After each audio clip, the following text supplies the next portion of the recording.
Estabas hablando de Ana, ya me estás hablando de tu ex. El contenido de ese video es totalmente... Aumenta el número de asesinatos contra políticos en México. Otra víctima se suma a la red.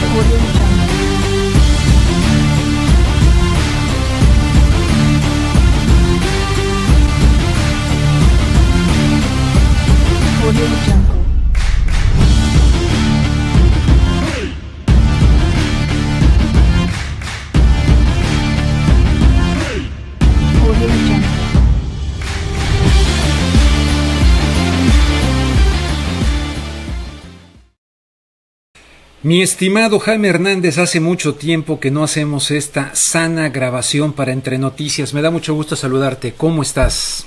Muy bien, querido Rubén. Igualmente, es un placer siempre estar contigo. Bueno, estamos grabando esto este día miércoles. Cosas pueden cambiar de aquí a que se publique esto en la página, pero vamos a atrevernos un poquito, te quiero preguntar. El tema que vamos a tratar hoy básicamente es el tema del voto de los mexicanos en el extranjero, o sea, como su servidor que vivo aquí en Los Ángeles, aunque yo voy a volar allá, tengo mi credencial de elector, ¿dónde la dejé? Por aquí la tengo y voy a ir a votar allá. Pero muchos mexicanos no pueden hacer eso y van a votar desde acá.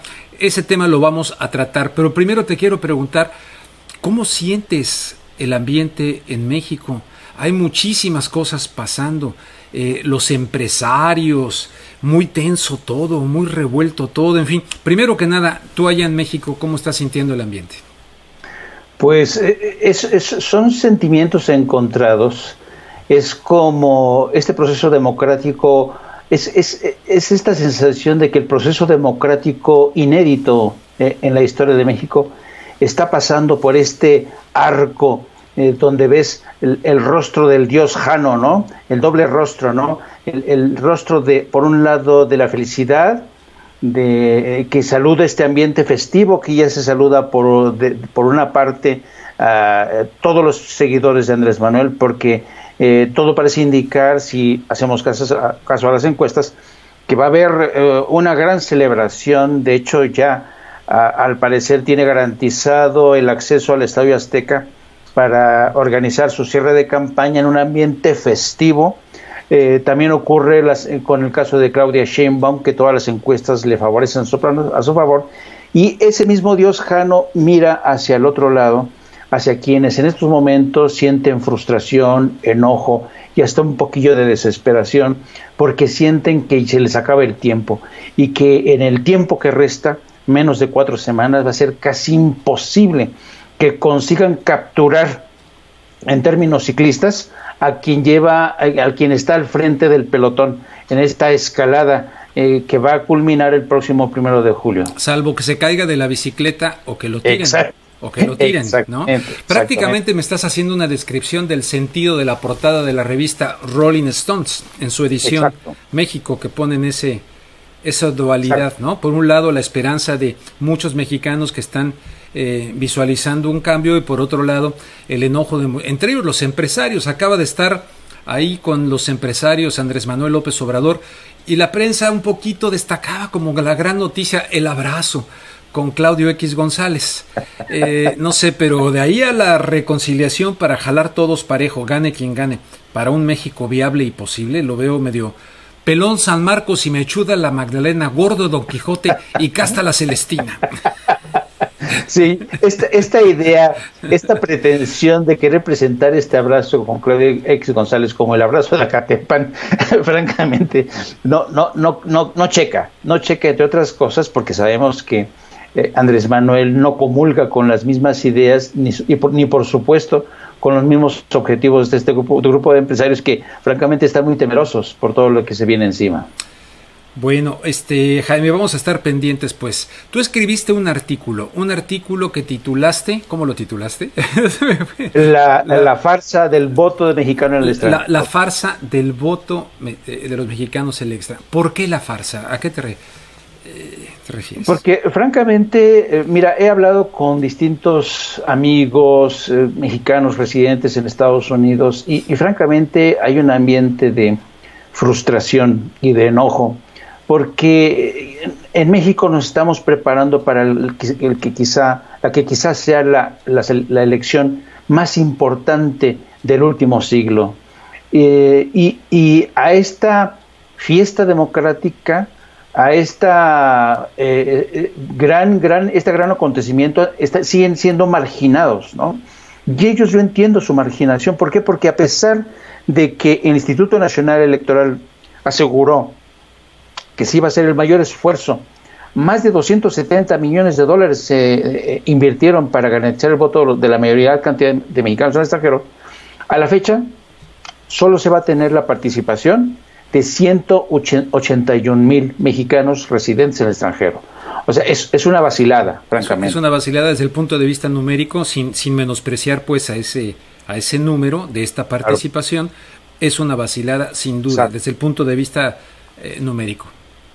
Por eso digo que es una farsa, Rubén, porque todo este dinero invertido, toda esta promesa de finalmente restituirle este derecho político a los residentes en extranjeros, a los miembros de la diáspora mexicana, que envían 27 mil millones de dólares al año. Es la segunda fuente de inversión después de los componentes automotrices, la segunda fuente de ingresos de México. Antes era Pemex. Antes era Pemex, la primera. Y la primera ilegal, la cuestión del narcotráfico y tal, ¿no? Efectivamente. Entonces, por eso digo que es una farsa, un paripé, como dirían los españoles, porque los pobres, hoy, creo que ayer llegaron las primeras 5,000 boletas, que además hubo una confusión porque alguien cometió un error y puso mal una guía y muchas boletas fueron para otra dirección.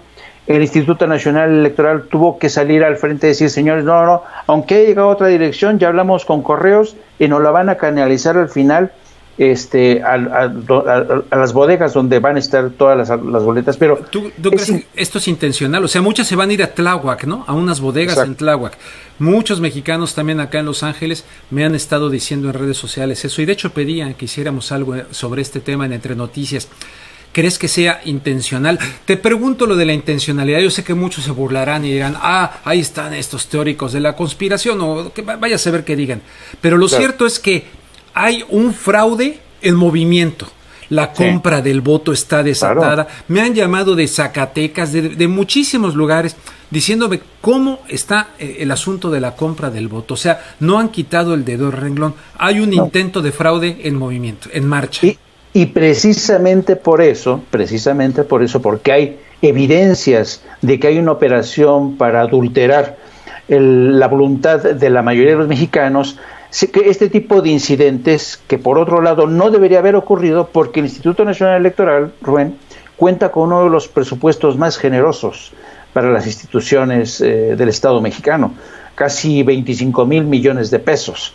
Entonces, que una institución con ese presupuesto se permite ese tipo de errores y de equívocos, sobre todo teniendo en cuenta este ambiente de suspicacias, de evidencias de que ha habido compra de votos. Para no ir muy lejos, aquí un grupo de barrenderos que barre por la zona sur de la Ciudad de México, la otra vez me platicaban que ya están hartos, cómo los utilizan para ir a los cierres de campaña, a los mítines de campaña de Alejandra Barrales. De Alejandra Barrales. Ay. Pero los obligan, y si no van, los amenazan con despedir. Incluso ya hay rumores de que les van a exigir que el día que vayan a votar, le saquen foto a su voto con un celular, un teléfono, para mostrar y dejar constancia de que efectivamente votaron por ella. Entonces, hay un operativo en curso para defraudar el sentido de la voluntad de un buen número de mexicanos.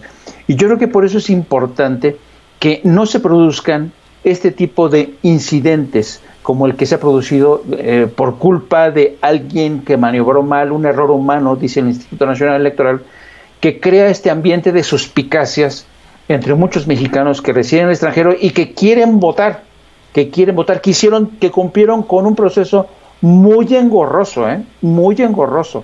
Suscribirse, esperar la credencial, activarla, en fin, y que pasen este tipo de cosas realmente es vergonzante.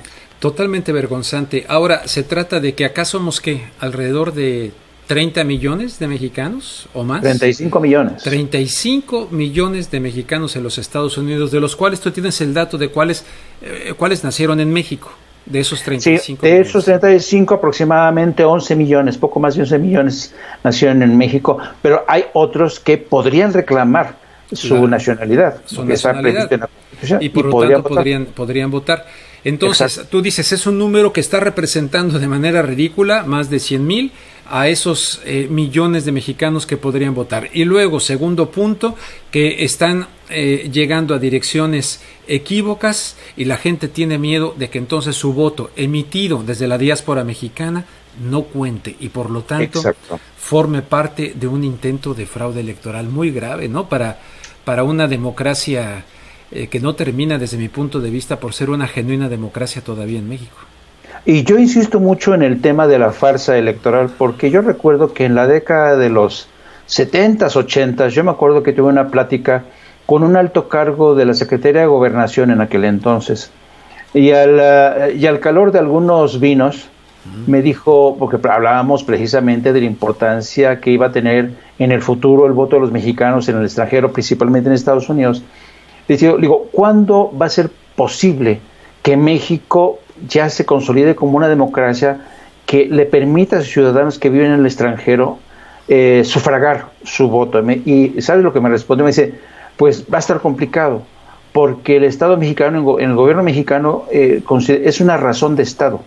No podemos permitir, sobre todo los que viven en Estados Unidos, que voten a favor de un determinado partido, porque casi es seguro que va a ser un voto de castigo contra el PRI. Así es que se ha convertido en una razón de Estado. Y desde el año 2006, cuando ya finalmente se reguló y se permitió, se hizo la modificación en la Constitución para que los mexicanos en el extranjero pudieran votar, a pesar de ello, en aquel entonces, digo, ya puedes votar. Pero les pusieron muchísimas condiciones. Y yo recuerdo, Rubén, haber acompañado a caravanas de mexicanos que bajaban desde Houston y desde Los Ángeles para sufragar su voto en el lado mexicano, en la frontera. Y regresaban, ¿no? Ese fue el primer ejercicio. Y luego, siempre se les... Fíjate, desde el 2006, estamos hablando de 12 años. Que en 12 años no se haya perfeccionado este sistema para hacerlo más expedito, ¿no? Para que los mexicanos en el extranjero recuperen sus derechos políticos y constitucionales, son millones los que no van a poder votar. Por eso insisto, acaban de votar acá en las elecciones de Colombia los colombianos y me han dicho que todo muy bien, y votan los venezolanos también. Fíjate, Acá es los una venezolanos vergüenza. también. Entonces, francamente, es una vergüenza, ¿no? Para cerrar, digamos, esta parte del voto en el extranjero, ¿qué más quisieras decir? No sé cómo sea en otras partes, en Europa, tú que viviste allá en España y anduviste en Europa y tal, el voto de los extranjeros fuera de los Estados Unidos, en otras partes, igual, el mismo problema. No. En España, por ejemplo, basta con... los españoles tienen un término que a mí me encanta. Ellos dicen, basta con que tú des fe de vida ante un consulado o una embajada. Si el señor soy ciudadano español, lo demuestras, y con eso basta para que tú puedas sufragar tu voto. Sí. Bueno, en el caso de... Sí, me refería yo a los mexicanos que viven en Europa, pero sí es bueno que ilustres esto, por ejemplo, de los españoles. Pero en el caso de los mexicanos en el extranjero es muy complicado, sigue siendo muy complicado. Y además, yo creo, insisto, que realmente, aunque mucho se especuló sobre la posibilidad de que el voto del mexicano en el extranjero pudiera convertirse en el fiel de la balanza en caso de que los resultados fueran muy cerrados entre el primero y el segundo lugar, yo dudo mucho, francamente, que los 181,000 votos, vamos a suponer, de los 181,000 votos que quedaron registrados, ¿cuántos al final se van a materializar de aquí al 1 de julio? No lo sabemos. Pongamos que estamos en un escenario óptimo, ok, los 181,000. Yo creo que esa cifra realmente, aunque es significativa si la comparamos en términos, por ejemplo, la participación del 2012, que hubo 42,000, creo, es muy importante el avance, pero esos 181,000 yo dudo mucho que se conviertan en el fiel de la balanza el próximo 1 de julio, cuando millones de mexicanos van a votar en las urnas. Bien, Jaime, entonces cerramos, ¿te parece bien? Cerramos ese tema. Perfecto. Ya está, ahí dicen, invito a que lean tu artículo que he compartido en las redes sociales, en el Twitter, Y finalmente lo que tú quieras decir, pues, de lo que hasta este momento, hoy por hoy, a mí lo que me llamó mucho la atención fue este encuentro con los empresarios que tuvo, fue ayer, Andrés Manuel López Obrador, y que él dijo que se limaron asperezas. Tú me mandaste una caricatura muy buena, por cierto, si la quieres comentar. Sí, de Magún diciendo, por un lado, una supuesta rueda de prensa de Andrés Manuel diciendo que se limaron las perezas, y de espaldas a él está un empresario y también le preguntan qué pasó. Bueno, aquí vinimos a limarle las uñas al tigre, ¿no? Yo creo que es muy interesante, ha sido muy, muy interesante este ejercicio, porque yo creo que precisamente este grupo, no todos, pero hay un grupo interesante o significativo de empresarios que acudieron a este encuentro, que podríamos catalogar de entre los más rejegos, ¿no? Los más rejegos, los que se resisten todavía a aceptar la posibilidad de que Andrés Manuel gane el próximo 1 de julio. Y yo creo que fue un encuentro obligado por las circunstancias, ¿no? Porque para mí, si hay algo que caracteriza a los políticos mexicanos, a los empresarios mexicanos, es su astucia y su marrullería. Y cuando digo astucia, no son tontos y se dan cuenta que el delantero tiene posibilidades realmente de llegar en primer lugar el 1 de julio. Y yo creo que ese fue, el espíritu de este encuentro. Pero dicho esto, yo también creo que el famoso abrazo con personajes con Claudio X González no va a garantizar un escenario de miel sobre hojuelas, y que a partir de ahora todos vamos a ser felices, ¿no? Porque según les dijo en ese encuentro Andrés Manuel, dice, bueno, todo se va a respetar, pero no más casos Odebrecht, es decir, no más casos de corrupción y clientelismo político con empresarios, y no más casos de inversiones oscuras u opaces, ¿no? Donde vengan las negociaciones por debajo de la mesa. Y muchos de estos empresarios han sido precisamente los grandes beneficiarios de este esquema de negociaciones, de este clientelismo que ya viene desde hace casi un siglo, ¿no? Uh-huh. Así es que va a ser interesante cómo evoluciona en ese terreno esa frágil alianza que se tejió hace apenas unas horas atrás. Recientemente Eduardo Hushim, periodista, analista y quien fue consejero electoral del Instituto Electoral del Distrito Federal, ahora de la Ciudad de México, supongo, le dijo a Carmen Aristegui en un programa, al terminar su participación, me llamó mucho la atención, terminó y dijo una reflexión sobre la seguridad física de Andrés Manuel López Obrador. Hay personas, principalmente funcionarios públicos, que están temerosos de que con una administración, un gobierno de López Obrador, pudieran ellos ser procesados y terminar en la cárcel, independientemente de lo que haya dicho ahorita López Obrador, dijo él así. Entonces, están temerosos y podrían verse tentados a hacer algo, ¿cómo dijo la palabra? Ahora no recuerdo la palabra, pero daba a entender, asesinarlo. Y dijo, si él no quiere la seguridad del Estado Mayor Presidencial por lo que sea, le pido a Morena y al propio candidato que echen a andar un proyecto de seguridad de Andrés Manuel López Obrador. Oye, decir eso así, como que no le dieron mucho vuelo. Yo sé que flota en el ambiente, yo sé que mucha gente lo ve como obvio, pero también está ese otro tema, ¿no? Tirarlo de la bicicleta, tirarlo de esta cuestión. Hay mucha gente que digo, no queremos, pero hay que, no sé. Fíjate que este asunto, Rubén, se ha convertido en un tema recurrente, porque Andrés Manuel es increíble la energía que despliega para estar en un punto determinado un día y en otro en extremo. Entonces, uno de los temas recurrentes o comentarios recurrentes que le han hecho a la gente que se le acerca, le han dicho, por favor, cuídate mucho. Dice, porque hay gente mala, gente muy mala, nosotros los conocemos, que te quieren hacer daño. Wow. Y yo creo que el equipo de Morena tendría que reflexionar en serio sobre este asunto, porque, mira, nunca se sabe qué tipo de personajes, como tú dices, que permanecen emboscados, pueden saltar, ¿no? Hay una vieja frase que a mí me encanta, de toda esta gente que está a punto de conquistar el poder o que ya lo conquistó, siempre se les recomienda, dice, cuídate de los amigos ruidosos y de los enemigos silenciosos.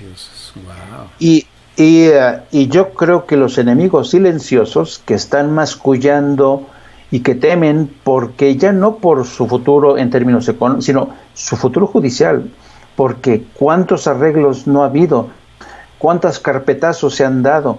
El tema de la corrupción en el aparato de la justicia es un tema impresionante, tremendo.